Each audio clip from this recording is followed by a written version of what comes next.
I'm the Irish guy, and the championship playoff final is nearly upon us, and it stinks of a Disney fairy tale. Coventry City versus Luton Town is such a battle of the underdogs. Honestly, it's like a chihuahua trying to bite the ear off a pug. I mean, you're expecting to see a Rottweiler versus a wolf fight to the death, which is what Middlesbrough versus Sunderland would have been. Two nasty northern beasts. But instead, it's just a puppy who lives in a purse. Lads, the last time there was a championship playoff final featuring two teams who I had never ever seen in the Premier League, you'd have had to go back to 2010, Blackpool versus Cardiff.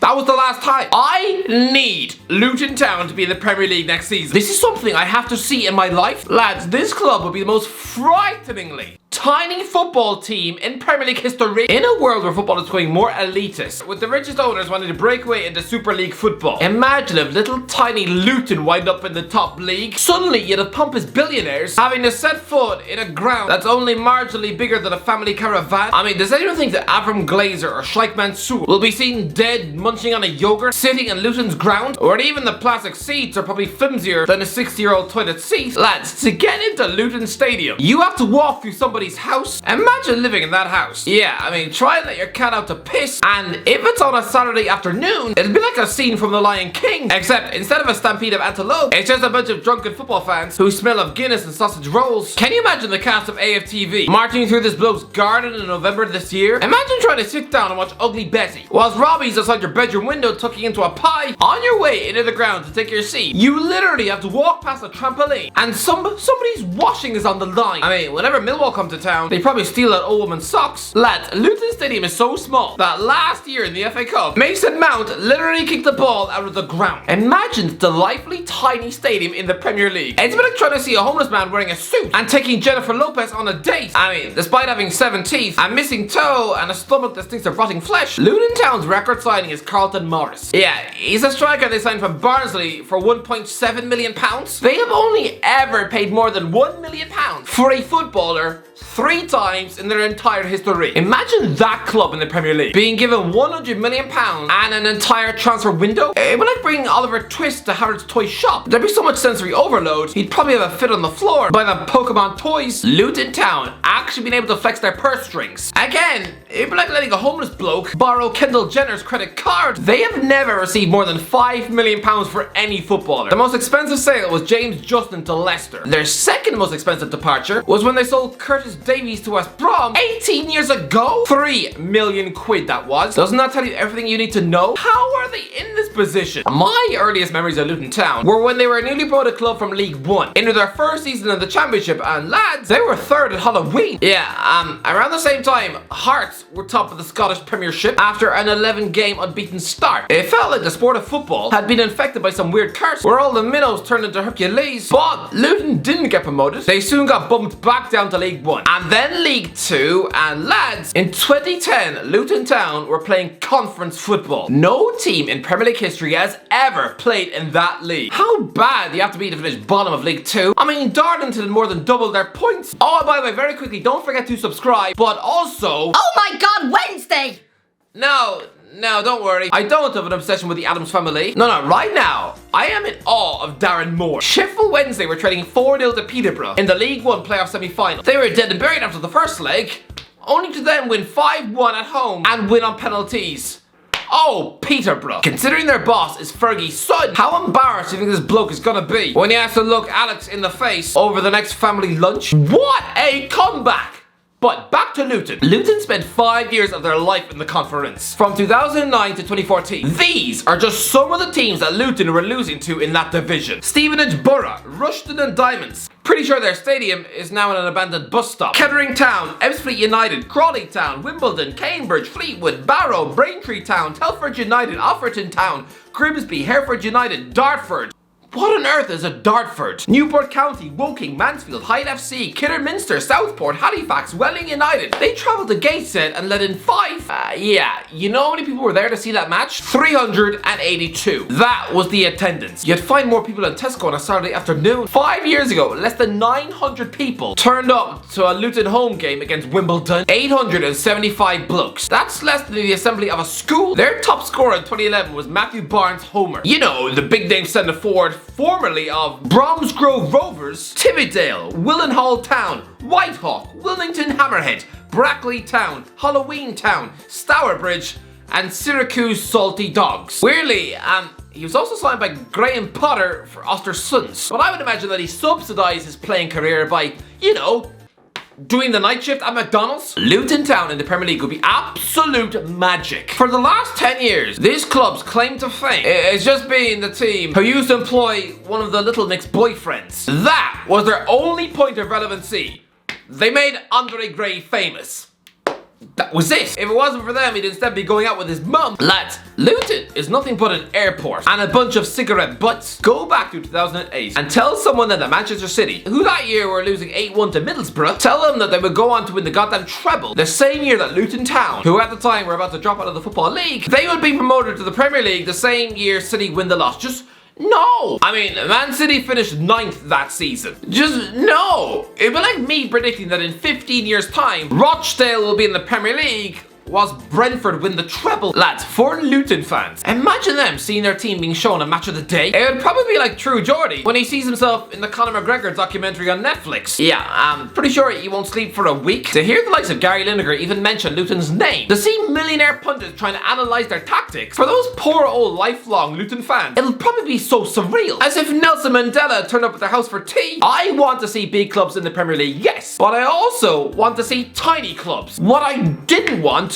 was Middlesbrough. Honestly, I was sick of them. I felt like a nightclub bouncer who rolls his eyes when he sees Gaza turn up 17 days in a row. Yeah, there's only so many times he can find the novelty in having to clean his sick off the bathroom floor. You know what you're getting from Middlesbrough in the Premier League. That club is about as exciting as any episode of the Great British Bake Off. Yeah, I mean, I'm not really thrilled about watching camp plumbers baking muffins. It was amazing when little old Blackpool snuck their way into the Premier League. But Luton, if they come up, they will be enforced by Premier League rules to upgrade their ground. They've been playing at Kenilworth Road since 1905, and they have neglected their stadium so much. It's been like a stubborn brat who keeps telling his mum that, yeah, he will clean his room. Yeah.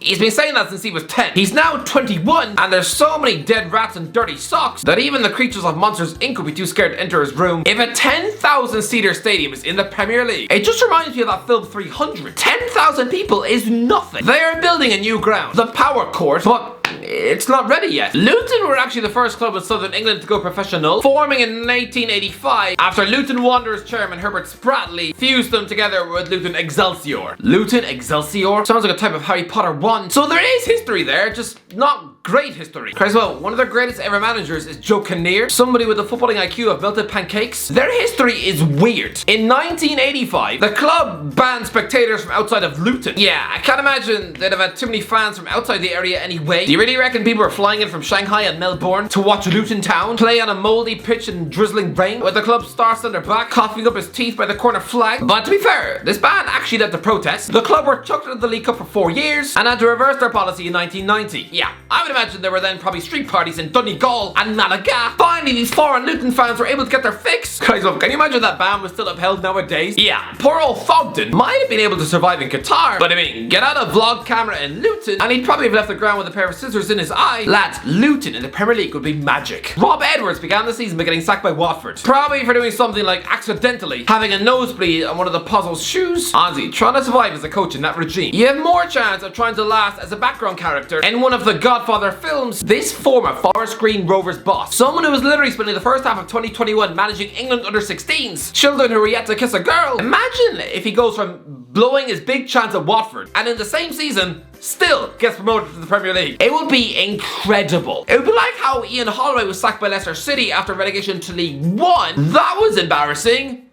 And then his next job, he gets Blackpool into the Premier League. Lads, how did Luton Town end a season in the Championship with just 2 defeats in their final 24 games? A penny for the thought of Nathan Jones. There's a man who already walked out of Luton Town twice. The man's got more of a wandering eye than Russell Brand. So as well, this grubby Welsh bloke was part of this Luton Town fairy tale. He took them from 11th in League 2 to 1st in League 1. And then he ditched them for Stoke. Then he gets sacked, crawls back on his hands and knees, begging for his Luton job back, replacing Graham Jones. I mean, fair play. The guy is coached the likes of Kevin De Bruyne, Eden Hazard, and Bruno Guimaraes. I'm sure he probably whips out his WhatsApp contacts when he's chatting to women down the pub. But he was a horrible manager. And so Jones replaced Jones in May 2020. He kept them in the Championship, and finished 12th. And then he walks out on them for Southampton in November. He gets sacked after 14 games, was ridiculed in the media, and honestly, nobody respects him now. And you just know in 40 years when he's broke and turning up to children's birthday parties dressed as a clown, he'll be trying to chat up the mum by telling her that he was once the guy who stopped Pep Guardiola from winning a quadruple. Yeah, she'll probably then pepper spray him in the eye. But lads, I can't sleep on Coventry either. This playoff final is the biggest fairy tale final in Championship history because both these clubs played against each other in League 2 5 years ago. That 2-2 draw in front of 8,000 people in March 2018. Imagine telling anyone back then that these two downtrodden teams, down on their luck, would soon go head to head for a place in the Premier League. Again, no, it'd be like going down to your local karaoke bar, finding two 50-year-old blokes belting out Rihanna and telling them that within half a decade, they'd both be in the final of the X Factor.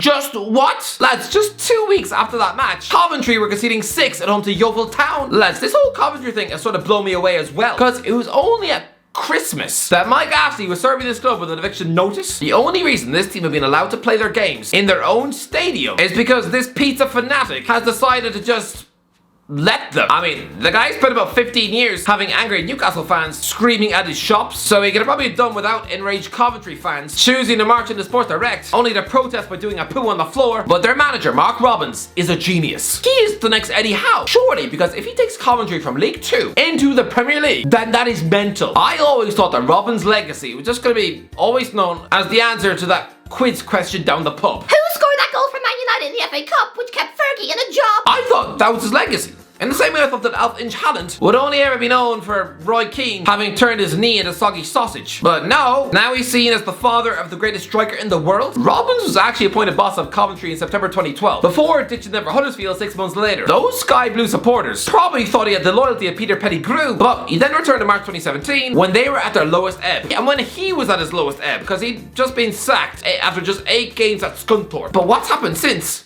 Wow. So part of me wants to see Coventry in the Premier League too. Oh. Can we just agree to give 4 teams back to the Championship? Can we just offer up Bournemouth and let them both in? Sorry, Bournemouth, that was mean. But I would just love to see both these clubs in the league. Lads, it was only 6 years ago that Coventry picked up just 2 points from a possible 42 in League 1. 7 defeats in a row. Booed out of both domestic cups against Cambridge and Norwich. The aggregate score?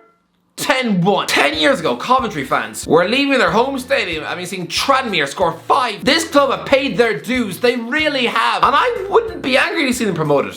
Not at all. But they have been in this division before. They spent the entire of the 90s in this league. And then they sold Craig Bellamy and nobody ever saw them again. This would be a bigger comeback than Brendan Fraser winning an Oscar for wearing a fat suit for 2 hours. I mean, I hadn't seen him since he was George of the Jungle. I'm sad that we can't see both these clubs come up. Someone's fairy tale dream has to end. And that honestly is a little depressing. The great news though is that we are guaranteed to have one underdog and match of the day who were in League 2 5 years ago. But someone else has to stay in the Championship. How sobering is that going to be? It must be like someone trying to break out of prison. They've already snuck past security, hopped the first wall, and then they finally get caught when slipping in a puddle. And suddenly they're back to eating stale potatoes and sleeping underneath someone who ate his wife's face. But Coventry have had their Premier League chance before. Luton Town have never had it. If Luton Town don't get promoted now, we are never going to see them in the Premier League. This has to happen. I need this to happen. I'm sorry, Coventry. I'll be pleased if you come up, yes, but still. It's Luton Town, a club smaller than the Quickie Mart. Please, Rob Edwards, just lead your team out at Wembley, and I don't care how you do it, but you need to win, because if it doesn't happen now, it will never happen. Lads, come on, Luton Town! Anyway, that's the end of the video. Let me know in the comments, who do you want to get promoted out of those two? Let me know. If you enjoyed the video, don't forget to click the like, share, subscribe, and as always, I'll talk to you in a while.